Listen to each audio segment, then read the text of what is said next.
The future of water is at risk if we don't intervene. And so far, things aren't looking good. Something has to give. Over 98% to 99% of allocated water is already used up, where we have very little water or rainwater available, and whatever water is captured, we already allocate 98% of that. At the same time, we're already losing over 50% of that. We're sitting with a situation where there's not much water available. At the same time, we have a population growth that has a demand that's quickly outpacing our supply rate. So it's not looking really good. And it needs all hands on deck. It needs capital. It needs all of us to all play a role.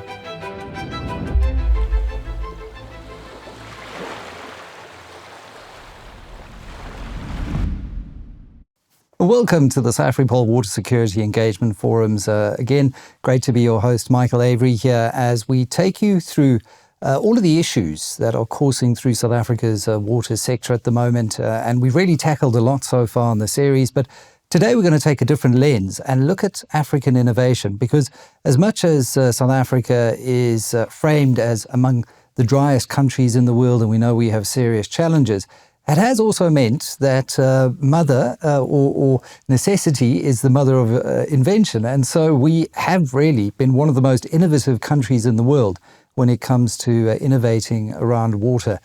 We most recently were among the top 20 countries filing patents, R&D, when it comes to innovation in water.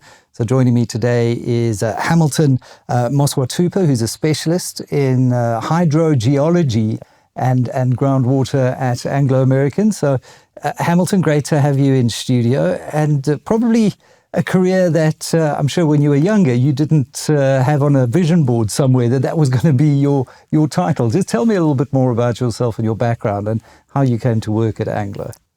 Yeah, to be honest, I only found out about hydrogeology in varsity. So my foundation is in geology. And then as I was studying along, then there was an aspect around water, and it fascinated me because I grew up in a situation where, or in a village where we didn't actually have much water. So I figured that's something that would maybe help me make a difference.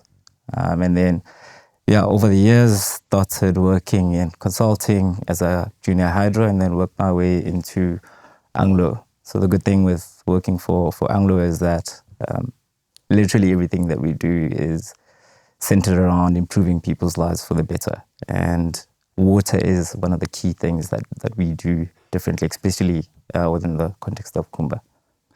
Which is where you find yourself at the moment. You're working down in the Northern Cape at the big Sishen mines down there. Yeah, so I'm fortunate enough to be responsible for the regional hydrogeology and water management.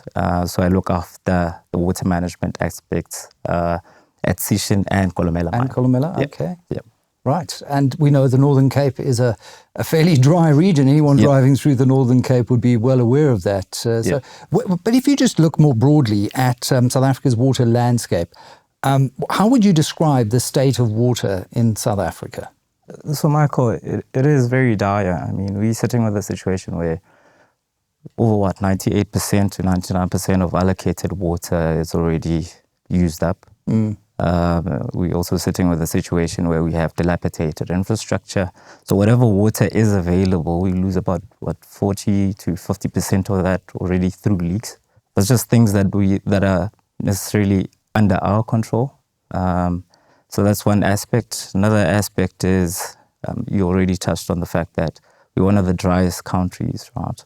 Top 30. So from a rainfall perspective, I mean, relative to the global average, we get around 450 millimeters of rain relative to the global average, which is almost double that, which is 860 millimeters. Right. So just to bring it all together for you, we're sitting with a situation where we have very little water or rainwater available, and whatever water is captured, we already allocate 98% of that. At the same time, we're already losing over 50% of that. 40 to 50% of that. So we're sitting with a situation where there's not much water available. At the same time, we have a population growth that has a demand that's quickly outpacing our supply rate. So it's not looking really good at the moment. So something has to give. And that is the reality, the lived reality. As you said, you grew up in a village where scarcity and lack of water was an everyday lived experience for you.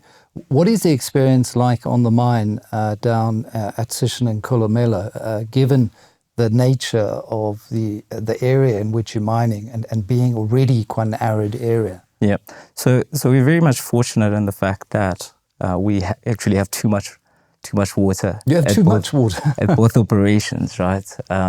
Relative to our region, of course. So we need to dewater to ensure safe mining, right? So we get access to the ore.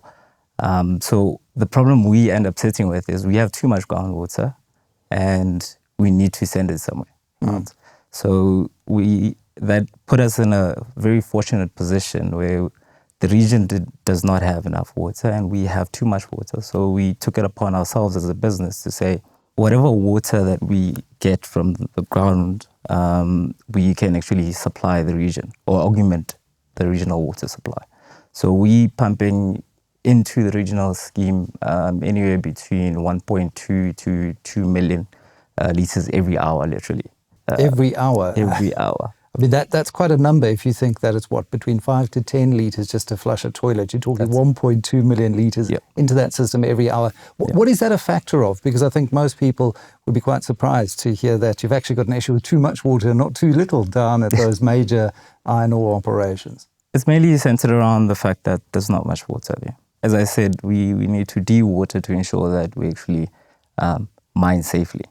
Right? So we took it upon ourselves to say, let's just support the region. But that water, is it the fact that the mines are located near an aquifer system or near a river? And, okay, right. And so in terms of infrastructure, what does that require from you to then dewater the operation? And where is it going? Back into the aquifers or into the local authorities, which I'm sure are so desperate for water? Yeah, so it's split in two ways, right? So we dewater the groundwater system. We do not affect the surface water system or your rivers. So we dewater at depths between, say, 300 and 400 meters. So we do not actually interfere with local users that actually abstract from the shallower aquifer. Right? So what we do is once we dewater, we send that water into the bulk water pipeline scheme, and then that water then makes its way to downstream users. So the pipeline itself, from Kolomela to Hotazel, it's anywhere between 150 to 180 kilometers away. So that's the scale at which we impact downstream users.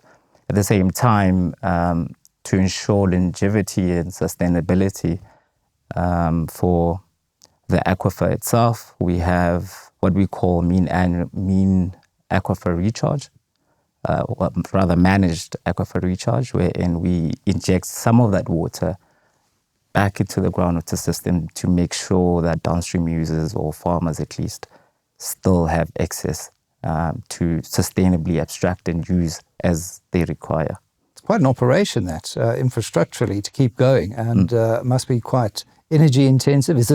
This obviously is deep surface underground water, so I would imagine it's clean. It hasn't leached off any heavy metals or minerals that would require retreating. Exactly. Exactly. So the water that we actually abstract is of good and sound quality, good drinking quality, potable quality. Wow. So yeah, from an impact perspective, I'd say we really don't have that risk to us. Now, when it comes to innovations, and you can go all the way back to your university days here, I mean, you've worked on both these kind of large-scale and also localized water issues. What homegrown African innovations are you aware of in South Africa that give you hope that we are going to be able to overcome many of these challenges that you've articulated? It's contextual, right? The ones that I'm personally aware of around this big drive around smart metering, where Anglo is already doing it, wherein you basically monitor your system in real time. That gives you an opportunity to understand your distribution, any changes in your distribution network, your consumption, if there's any issues, you actually get to respond quite timelessly to reduce any losses. So that's the one aspect. Another aspect is this big drive around wastewater treatment. There's quite a lot of strides being made there.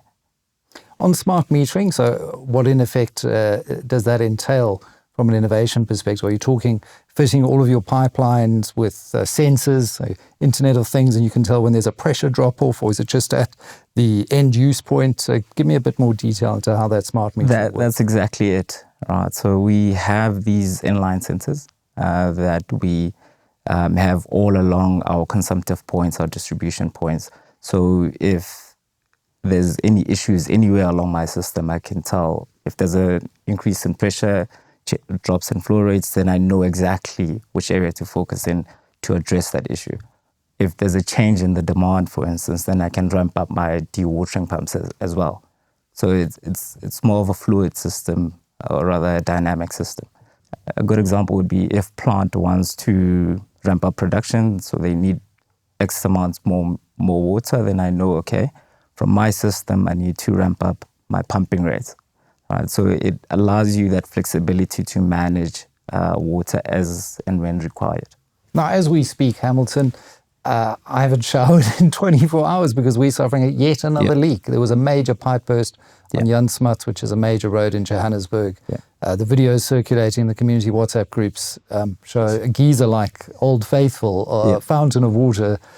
You would think that this kind of innovation could be applied at a local government level when we manage our broader network of piped infrastructure. Do you think it's possible if we had, the kind of political will and capacity to implement these kinds of solutions at that scale? No, definitely. I think it is possible. But the challenge that we having at the moment is we're sitting with a situation where we need at least 200 to 250 billion rands of capital just to refurbish, upgrade, or even install new pipelines. Yeah. Right. The unfortunate part is government doesn't have that. So I think it's a call for the private sector to help inject those funds so as to resolve issues that you just mentioned. And what kind of model would that work along? A build, own, operate model from an infrastructure perspective, and I can think here probably of an example of our toll roads on national, the N3 or any N4 toll road that commuters have driven on, very often run by a private sector consortium, but it remains the property of the state, and they recoup their investment plus a defined profit percentage over a period of, say, 20 years. Yeah. For something in the water sector, is that the kind of model where the private sector could come in and play a role? I think that definitely is it. I mean, that's one way to actually resolve that. But another one is around maybe sustainability-linked bonds, right, or funding. I think Rand Water was it a few years ago where they managed to get I think 1.2 or however much billions of investment from the market, right?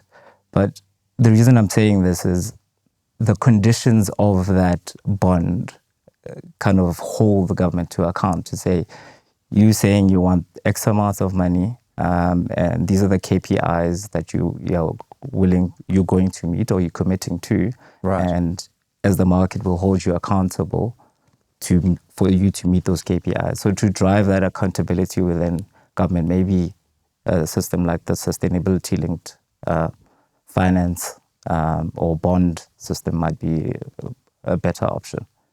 And then the innovation around wastewater treatment. I know from a mining perspective, wastewater often comes up in the conversation around acid mine drainage in Johannesburg, which we're still kind of dealing with. Johannesburg, as we know, is built on the back of the great gold boom of the late 1890s all the way up into the 1970s, 1980s. A lot of that mined out now. We've got the tailings dumps that I think DRD Gold are treating quite well. But we've got these tunnels underground that fill up with rainwater and runoff water, and they leach off the heavy minerals. They then spill out into the ecosystem, and it creates a problem. Do you see this potentially as something we could tap into as a resource if we could treat that water, for example? And maybe you could expand a little bit more on the wastewater innovation that you're seeing. There's tunnels that are generating acid mine drainage. As mining houses, we can come together and then treat that water and then sell it, get it to potable standard and then sell it to the municipality.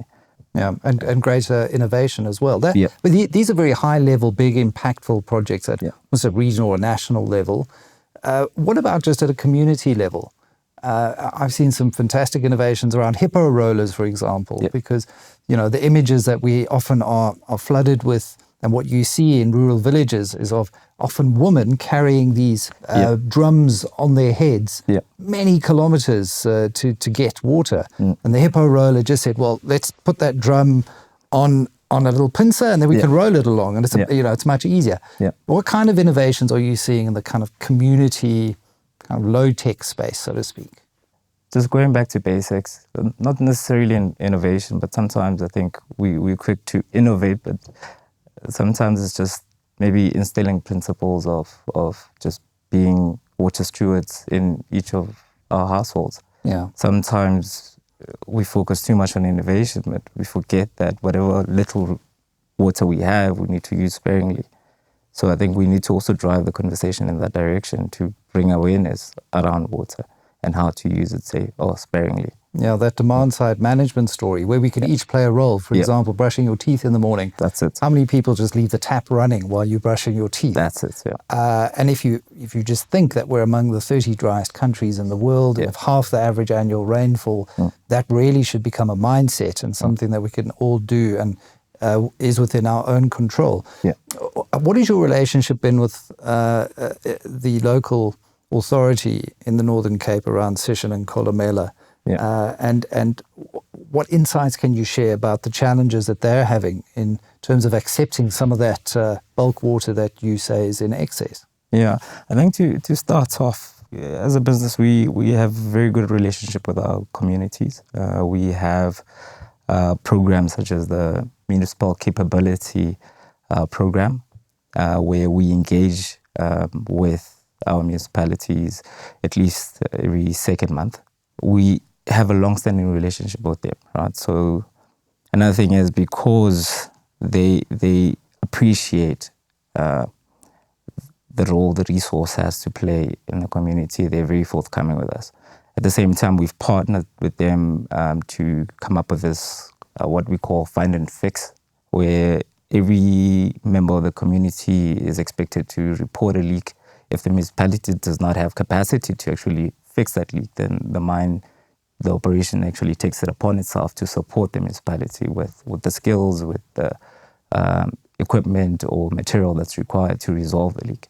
We've actually come a long way over the past couple of years. That's a great example of the kind of collaboration we need to see between local government, private sector, and even communities or NGOs. And we see the great work that Gift of the Givers is doing. Do you think we have enough of that collaborative mindset in South Africa?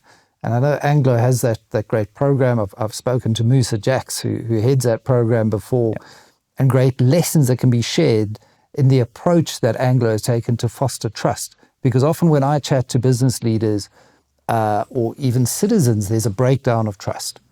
And it takes time to build that trust to then say, right, we can actually work hand in hand confidently, because there's also, there's been a lot of corruption in the space. There's a lot of vested political interests. And so that all of that erodes trust. How do we start instilling this collaborative mindset more broadly and rebuilding the trust factor to help solve these challenges?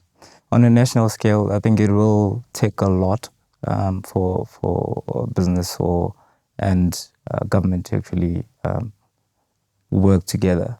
But I think just bringing it closer to home, as a business, one of our core values is collaboration. Because we live our values, it becomes easier for them to build trust, and also for them to see the impact that we're actually making in the community. That helps build our trust and sustain our relationship. So talk to me about that impact you've had at a community level from a water security perspective around Sishen and Kolomela. The host communities did not have water, and we said we had a situation where we had too much water. So we then approached the community to say, can we augment your supply? clearly you have a need, and we have resources to actually support or augment your needs. And they were very forthcoming, because I think the one clear thing is that all of us understand the value water has to play in our day-to-day lives. Right? So it becomes an easy selling point to say, we have water, you guys need water, can we support you by augmenting your supply? And they were more than happy to partner with us. Now, when it comes to augmenting that supply, I think a lot of people are concerned about plastics in their water, or microplastics in water tanks when you have them for storing that supply at your home. Are they safe for storing water long term?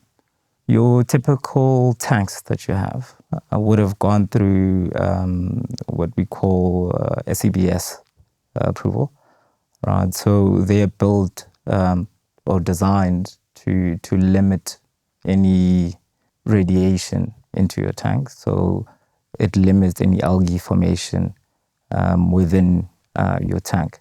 So the tanks themselves are lined. The pipes that we're using are also of high grade. So microplastics are not an issue. So we use HDPE pipes in most of our distribution, as opposed to UPVC, which is more prone to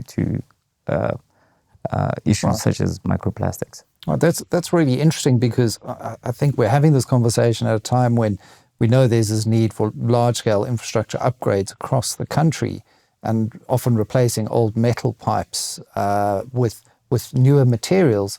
From your experience, HDPE plastic has been, a really good material for this purpose. Yeah. Not only is it cheaper, it's easier to handle, it's easier to install. So even your delivery time on something like HDPE pipe is just quicker. I mean, as opposed to building a steel pipeline that could take months, if not years, just getting HDPE pipe, bud welding it, laying it out within a couple of weeks, or if not months, you have a whole distribution network. At least on the mine, that's what we typically use. Yeah, well, I mean, if it's working in an environment like that, and I think mines, it's safe to say, are some of the most challenging and hostile environments for infrastructure, then, surely there's a strong case to be made for us to be using it elsewhere. What about those blue plastic drums we see reused for storage? Are those safe as well? Yeah, so I think that's a different material. So that will most likely be UPVC. Is that what you're referring to? Yeah. Yeah. So those are more prone to things like microplastic. So you've really got to be careful about which drum you're using and which plastic you're using for purpose. But if you're using the right plastic, it is really a much more cost-effective and environmentally friendly solution long term. As someone who is very passionate about hydrogeology, where are you seeing the innovations in the space at the moment? If you survey around the world, Israel, for example, leads in its water systems. Also, if you talk about dry countries, they're literally in a desert and they export water. They've got a big desalinization program, so they desalinize seawater. We probably need to start thinking about doing that in some of our coastal areas. When we look around, where could we look for lessons on how to innovate to better secure our water security and our future when it comes to water, Hamilton?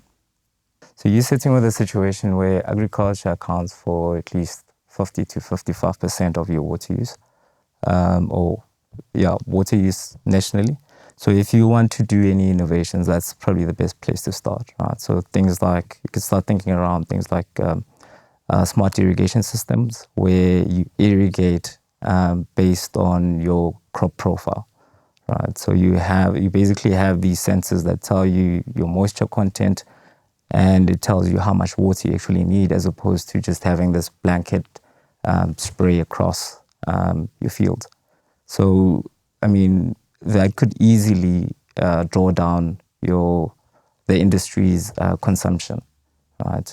But at the same time, just bringing it back to mining, as much as we account for anywhere between 2 and 5% of the national water use, we also have a role to play, in the sense that within our host communities, we're the largest user. So there's always room for improvement on our side as well, right? So how we use water within our operation, our intensities, how much water we consume per ton produced, for instance. We need to define the targets. We need to look into other things such as dry paste in our tailings facilities, because those are also quite water intensive, or rather processing is also water intensive. So aside from agriculture, on the mining side, we also need to do quite a bit more. So internally, is that something you kind of have KPIs that you're measured against? So you've got to say, right, this is how much water we're using per ton of ore, and we now need to reduce that by, say, 5%.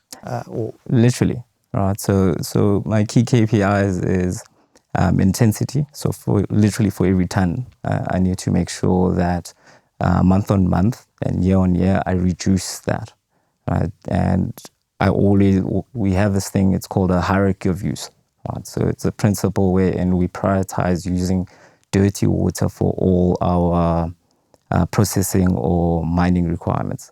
So we start using anything from wastewater to reclaimed stormwater in our processing or mining processes, right? And then it trickles down all the way to freshwater. So using freshwater is the last resort. So I need to always prioritize using dirty water for our requirements. I think many industries could actually learn a lesson from that, where we're using too much of our potable water for those industrial purposes, where you should really be using grey water. Exactly. Maybe just quickly, a snapshot for the uninitiated. How do you actually use water through the various stages of mining? And you can give us an example of, in your operation at Sishen or Columella. The simplest way to think about it is when you mine, you have a lot of trucks going all over, right? That in turn creates a lot of dust in your circuit. So you need to do what we call dust suppression, right? So I need to supply what we call filling points with water, so as to get trucks to actually suppress dust all along the roads, right? So that's one element from a mining perspective, from the mining operation or pit perspective. And then in the plant itself, we actually send water there for beneficiation. Right? And then at the same time, from the processing plant itself, once the ore has gone through the mill, that water is also still used to transport sludge, which is then deposited on our tailings. So that's the simplest way I can actually explain it. Yeah, and then obviously that tailings dam is treated over time, and there is obviously a lot of the heavy minerals and metals that go into the tailings dam. How does one ultimately hope to deal with that end of life cycle when it comes to tailings dams? Our materials are inert. What that means is they do not induce any contamination, unlike what we have in here in Johannesburg, where uranium from gold and all of that kind of thing. Yeah.